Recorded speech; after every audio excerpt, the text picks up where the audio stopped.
Senhor presidente, nobres parlamentares aqui presentes, povo brasileiro que nos assiste, é com muita alegria que subo a esta ilustre tribuna, passados já 5 meses desde o início do meu mandato, para apresentar minha prestação de contas ao povo brasileiro e discorrer sobre os nossos projetos e desafios para o futuro. Para começar meu discurso, nada melhor do que seguindo um hábito que talvez remonte a São Bernardo de Claraval, este doutor da Igreja, tão celebrado por sua admirável eloquência e que antecedia a todas as suas homilias uma súplica dirigida à Santíssima Virgem, hábito estendido a todo o pronunciamento público pelos missionários jesuítas.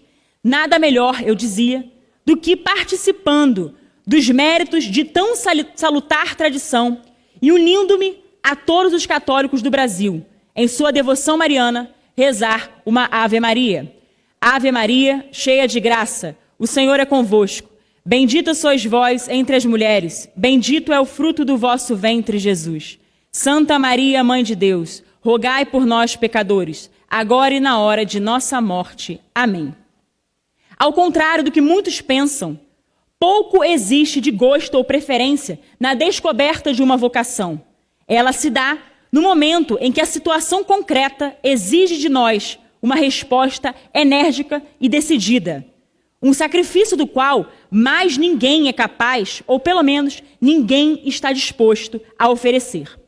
Minha vocação política apareceu junto com a vontade e necessidade de resistir de forma correta e concreta à demolição completa de nossas instituições democráticas por parte de uma esquerda totalitária que desejava a abolição de todos os valores fundantes da nossa nação e sua substituição por uma ideologia totalmente imoral.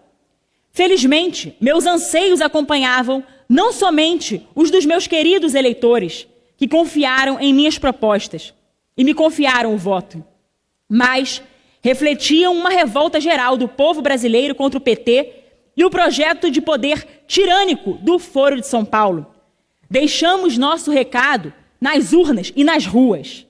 E não houve trapaças, mentiras, nem facadas suficientes para deter a ascensão do nosso presidente Jair Messias Bolsonaro à presidência da República. Fato que representa nada menos do que a devolução do poder aos milhões de brasileiros que tanto trabalham e sofrem após tantos anos de fraudes, desmandos e incompetência esquerdista. Quero aqui aproveitar e cumprimentar meu nobre amigo parlamentar Eduardo Bolsonaro, para afastar definitivamente da memória nacional esses tempos sombrios e fazer brilhar a luz da verdade neste Congresso e em todo o governo. Era preciso que, além de uma inversão quase completa de sua composição ideológica, fosse levada a cabo a reafirmação da identidade católica do Brasil. Aos olhos de Deus, nosso país nunca deixou de ser a terra de Santa Cruz. É a terra que recebeu os esforços inigualáveis de São José de Anchieta, caminhando por nossas praias e mata adentro, com o altar nas costas, à procura de um único índio que pudesse catequizar. Terra onde escreveu seus mais belos sermões o padre Antônio Vieira, que pregava o evangelho aos colonos maranhenses com a mesma tenacidade com que certa feita pregou Santo Antônio aos peixes. Terra de Frei Galvão e dos mártires do Rio Grande do Norte, em especial Mateus Moreira, que ao ter seu coração arrancado pelas costas pelos invasores holandeses, exclamou: "Louvado seja o Santíssimo Sacramento". Terra de Dom Vital, que não temeu enfrentar o próprio imperador para guardar essa pureza da fé que recebera de Roma, cuja autoridade era posta em xeque, naquele momento, pelo regime do padroado. Terra de tantos fiéis leigos, como Jackson de Figueiredo, Gustavo Corsão, Plínio Corrêa de Oliveira, que buscaram trazer cada vez mais a cruz de Cristo para a política brasileira e difundir pela sociedade os valores evangélicos. Sim, o Brasil não se converteu. O Brasil nasceu católico e nunca deixará de sê-lo na essência. Infelizmente, boa parte do poder público não faz outra coisa senão esforçar-se para achincalhar, perseguir a fé de milhões de brasileiros, com uma obstinação que revela um ódio cego e incontrolável. Situação que representa um agravamento do mesmo estado de coisas, diagnosticado por Dom Sebastião Leme em sua famosa Carta Pastoral de 1916. Abre aspas. Somos a maioria absoluta da nação. Direitos inconcussos nos assistem com relação à sociedade civil e política, de que somos a maioria. Defendê-los, reclamá-los, fazê-los acatados é dever inalienável. E nós não o temos cumprido. Na verdade, os católicos somos a maioria do Brasil e, no entanto, católicos não são os princípios e os órgãos da nossa vida política. Não é católica a lei que nos rege. Da nossa fé prescindem os depositários da autoridade. Leigas são as nossas escolas, leigo o ensino. Na Força Armada da República não se cuida da religião. Enfim, na engrenagem do Brasil oficial não vemos uma só manifestação de vida católica. O mesmo se pode dizer de todos os ramos da vida pública. Fecha aspas. Há tentativas de se proibirem os oratórios públicos no Rio de Janeiro, a livre exposição de blasfêmias no Queer Museu e nos desfiles de carnaval, rasgando o artigo 208 do Código Penal. Tudo isso são apenas os produtos finais de uma autoridade que os inimigos da religião e da civilização adquiriram nas últimas décadas. A própria presença de propostas como as que são, no momento, capitaneadas pelo Supremo Tribunal Federal, transformando em plataforma do ativismo judicial mais tosco e bárbaro, arbitrário, com a ADPF 442 e outras aberrações jurídicas e morais semelhantes, em outros tempos, deveria desencadear uma reação de proporções gigantescas neste Parlamento, neste Congresso Nacional que representa a vontade popular. Em apenas 5 meses, já são vários os projetos de minha autoria para combater o assassinato de bebês no ventre materno, travestido de direitos sexuais e reprodutivos e liberdade da mulher, o aborto, atentado contra a lei natural, contra o direito natural, contra a vida, o direito à vida e o 5º mandamento, não matarás, o 5º mandamento da lei de Deus, tem encontrado grande resistência da bancada pró-vida, em cujas fileiras tenho orgulho e fato fiz questão de ingressar. E para cujo trabalho pude humildemente contribuir através de projetos como o PL 2893/2019, que revoga o artigo 128 do Código Penal, pondo fim à despenalização do aborto nos casos em que esta era prevista pelo mencionado artigo. Um projeto de lei que cria um núcleo de defensoria pública para assegurar o direito à vida do nascituro, o requerimento de sessão solene em homenagem ao Dia do Nascituro para fomentar o debate público acerca da defesa da vida e muitos outros. Tendo em vista a aplicação de uma agenda político-ideológica tremendamente impopular, que jamais teria voz na casa do povo, nossa Suprema Corte usurpou para si a competência de legislar e tenta implementar à força o aborto até a 12ª semana de gestação através da ATPF 442. Equiparou também a homofobia, fenômeno para o qual sequer a tipificação penal, ao crime de racismo através da DO 26, recentemente. Proíbe críticas à sua atuação e censura páginas que divulgam matérias contra o Supremo Tribunal Federal. Se o Congresso não reage, caminharemos rumo a uma ditadura do judiciário no Brasil e não haverá poder legítimo que se possa sobrepor à voz da tirania. Infelizmente, esse tempo parece que já chegou. Estamos vivendo sob a égide de uma supremocracia. O Brasil, que acaba de sair de um regime de corrupção institucionalizada e total desrespeito à ordem constitucional democrática, terá de lutar por todos os meios cabíveis para impedir que todos os projetos do Foro de São Paulo se realizem por outras vias.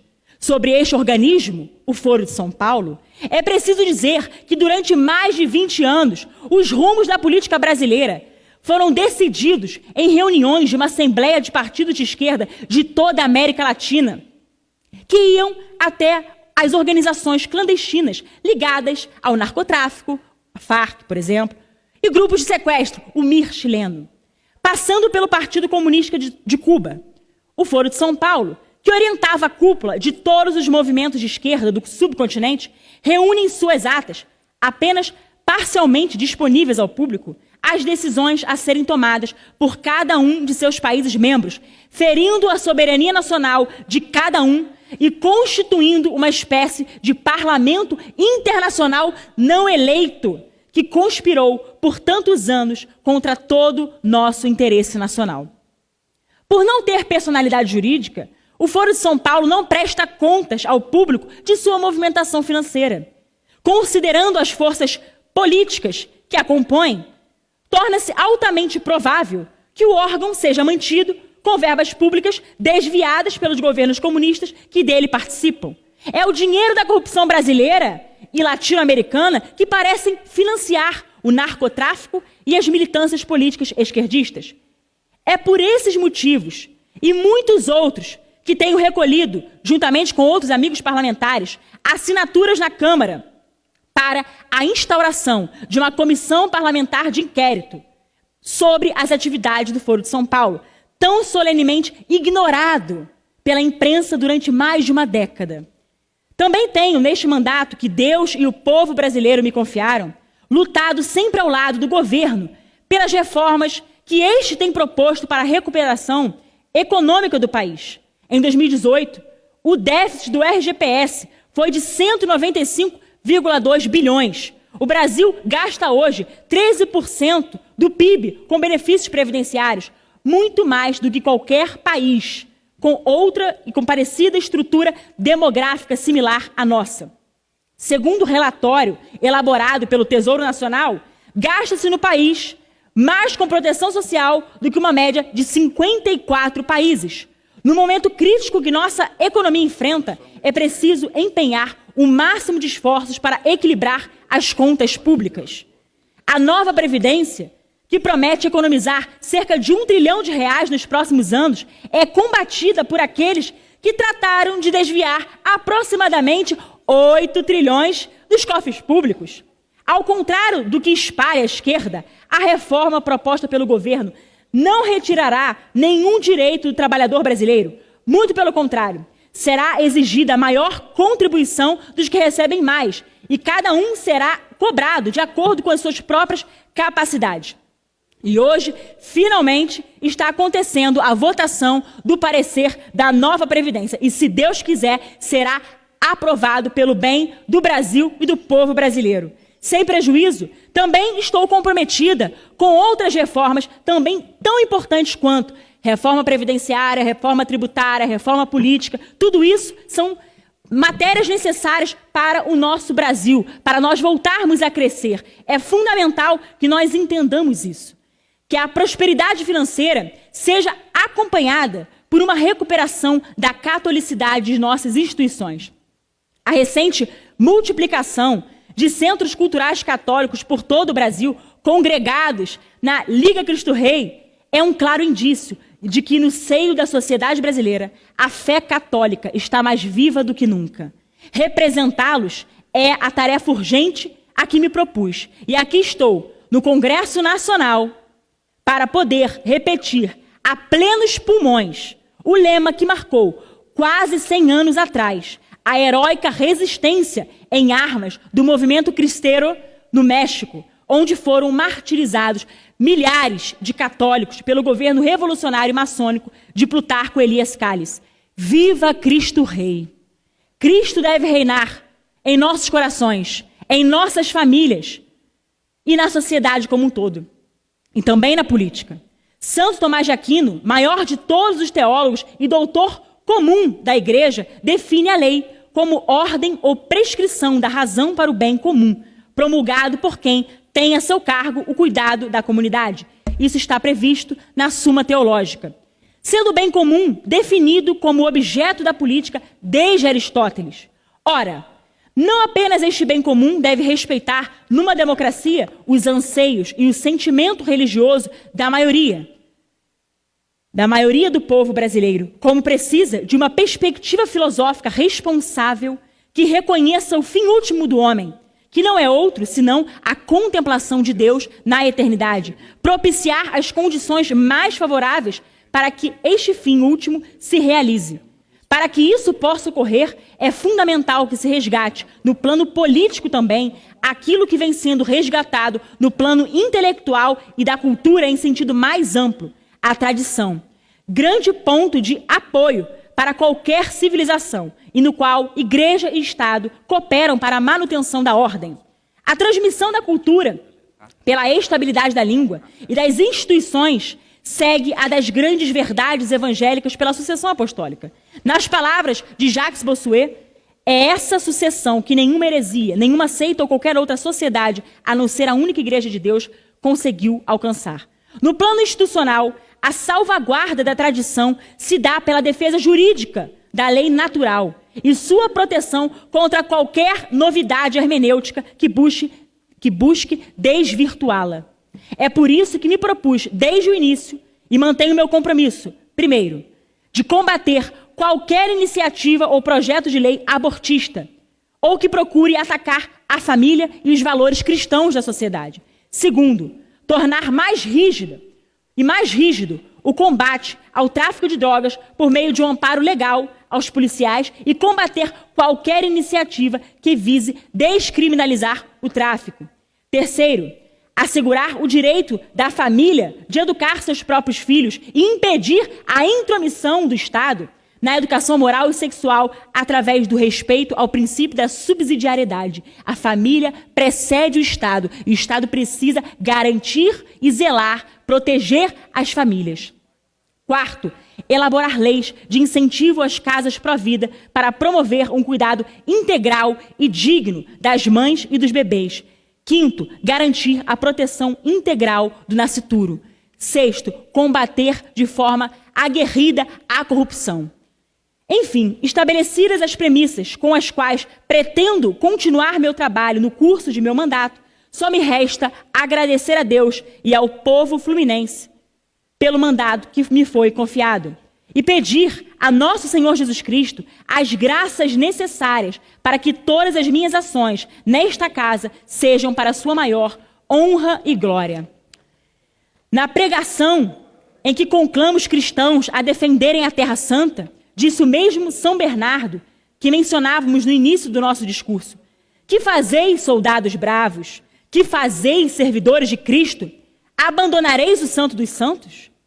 Quantos pecadores penitentes levaram-se nesses lugares com lágrimas e obtiveram perdão para si, desde que a espada de vossos pais delas afastou os pagãos que as desonravam? O inimigo da salvação vê esse espetáculo, que é para ele um tormento, e range os dentes de raiva. O Senhor quer provar o vosso zelo e saber se há entre vós quem defenda a sua causa.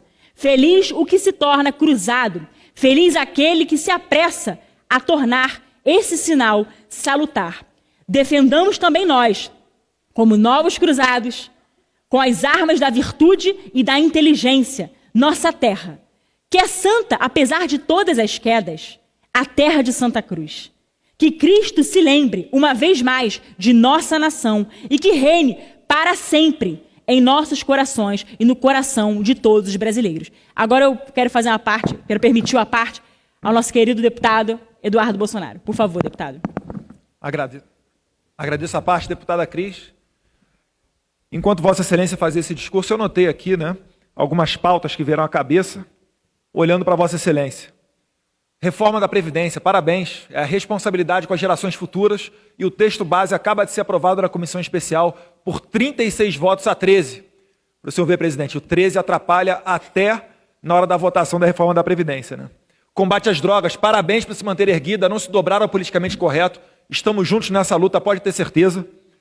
Questão do aborto, o respeito à vida, desde lá dos 10 mandamentos, e que é a base da nossa sociedade judaico-cristã, pode contar comigo também. A legítima defesa, através, inclusive, dos usos das armas, se for preciso. Basta estudar a história, inclusive do catolicismo, para ver a importância das armas na preservação das nossas vidas. Caso contrário, estaremos aí subjugados a pessoas que têm outros tipos de crença que não aquela que nós acreditamos. CPI do Foro de São Paulo, pode contar comigo na coleta das assinaturas. Vossa Excelência tem encabeçado essa luta. É inadmissível, né? O próprio professor Olavo de Carvalho fala como que o Foro de São Paulo está aí há décadas e ninguém consegue rastrear esse conluio que se abastece, que se alimenta através de dinheiro, principalmente das corrupções, para se manter firme e forte. Um exemplo disso é os mais médicos. Fora isso, senhor presidente, certamente postales, Previ, fundos de pensão, também esse ralo de corrupção vai para o Foro de São Paulo, porque ninguém rouba bilhões para o seu próprio conforto, mas sim para um projeto de poder. E além disso, parabenizar Vossa Excelência essa semana pela leitura do relatório do projeto de lei do ativismo judicial. Eu estou estudando outras medidas também para colocar adiante nessa casa, mas conte com o meu apoio e certamente tem que ser dado destaque a isso para que os ministros do STF, senhor presidente, parem de atropelar o Congresso Nacional. Então, deputada Cris, pode ter certeza, essas pautas estão em total consonância com o que a sociedade pediu. Muitos de nós, principalmente do PSL, e aí eu me incluo, fomos eleitos graças à onda Jair Bolsonaro nas eleições de 2018. E nós temos 4 anos para conquistar esses votos para nós. Mas eu falo aqui publicamente, Vossa Excelência é uma das que está, com certeza, honrando seus votos. E se Deus quiser, caso venha a ser candidato à reeleição, na próxima eleição, vai aumentar a sua votação. Porque as pessoas gostam disso. É de palavra, é de cumprimento do dever, são projetos de lei que as pessoas defendem lá embaixo na base e Vossa Excelência vai se tornar uma líder dentro desse Congresso, pode ter certeza. Parabéns pelo trabalho. Muito obrigada, deputado Eduardo. As merecidas palavras. Agradeço também a deferência, agradeço a todos os parlamentares. Para mim é uma honra muito grande estar aqui nesse parlamento representando o povo brasileiro. A voz do povo nas ruas deixou claro. A gente sabe perfeitamente o que o povo deseja. O nosso povo quer o resgate desses valores, que são sim valores cristãos. São valores que construíram a civilização ocidental e nós estamos aqui fazendo parte disso.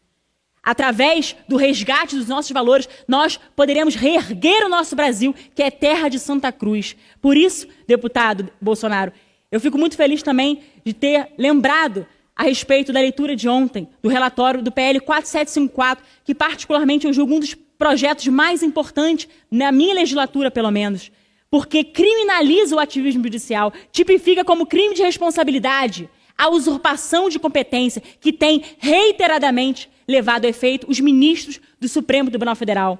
Um Supremo Tribunal Federal que lá tem ditadores togados que não respeitam o espaço do parlamento brasileiro. Nós precisamos reagir. O parlamento brasileiro precisa reagir e o povo nas ruas espera muito de nós. A CPI do Foro de São Paulo, o resgate dos nossos valores. O povo brasileiro é majoritariamente cristão. O povo brasileiro é majoritariamente pró-vida, pró-família. Então é exatamente isso que eles querem de nós aqui no parlamento. E nós estamos aqui para isso, deputado Bolsonaro. Fico feliz também de tê-lo como aliado, ombreando nessa batalha, nessa luta. Conte comigo também de forma indiscriminada. É muito importante nós estarmos aqui para fazer coro à voz do povo nas ruas. E que deste plenário possa ecoar também nos corações, ecoar a nossa voz daqueles que não se acovardam, que não se curvam, mas aqueles que querem realmente ver de volta o nosso Brasil erguido, terra de Santa Cruz. Por isso, eu agradeço por esse grande expediente, agradeço a todos os presentes. Viva Nossa Senhora Aparecida, padroeira do Brasil, e viva Cristo Rei. Deus abençoe. Amém.